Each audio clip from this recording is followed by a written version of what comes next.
यो टाइममा भिसा लाग्ला भन्ने म 50-50 मा थिएँ। पोसिबललाई आजदेखि मैले ब्रान्ड ठानेछु। हजुरहरूलाई आफ्नो छोराको भिजा ग्रान्ड हुँदा चाहिँ कस्तो लागिरहेछ? खुसी लागिरहेछ। हाम्रो सबैभन्दा पहिला कन्सल्टेन्सी पोसिबललाई दिन्छु। तर मलाई एउटा के हो थिएन भने यो टाइममा भिसा लाग्ला भन्ने म 50-50 मा थिएँ। अर्को ठाउँमा ट्राई गरेको थिएँ, त्यहाँ चाहिँ मेरो जिएसको प्रोब्लम देखाइयो।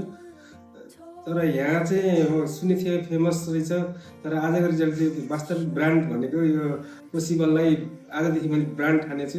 यो पोसिबलको सक्सेस हो जस्तो लागिरहेको छ, मेरो मनदेखि लागिरहेको छ।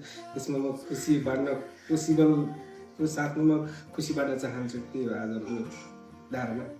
हजुरहरूको पोसिबलसँगको जर्नी चाहिँ कस्तो रह्यो त? मलाई मेरो छिमेकीहरू पनि पहिला यसैबाट जानुभएको थियो नानीहरू।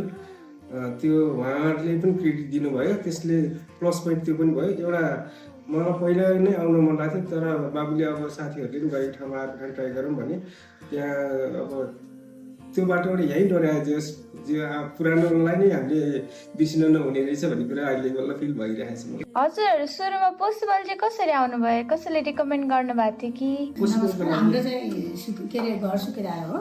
हजुर सुकेधाराबाट धेरै जस्तो सबै पोसिबलबाटै बाहिर जानुभएको रहेछ। मलाई पनि त्यही सबैजनाले भन्नुभयो, त्यही भएर। अब आउँदो दिनहरूमा चाहिँ अब अप्लाई गर्ने स्टुडेन्टहरूलाई अथवा स्टुडेन्टहरूको प्यारेन्ट्सहरूलाई चाहिँ हजुरले के भन्न चाहनुहुन्छ?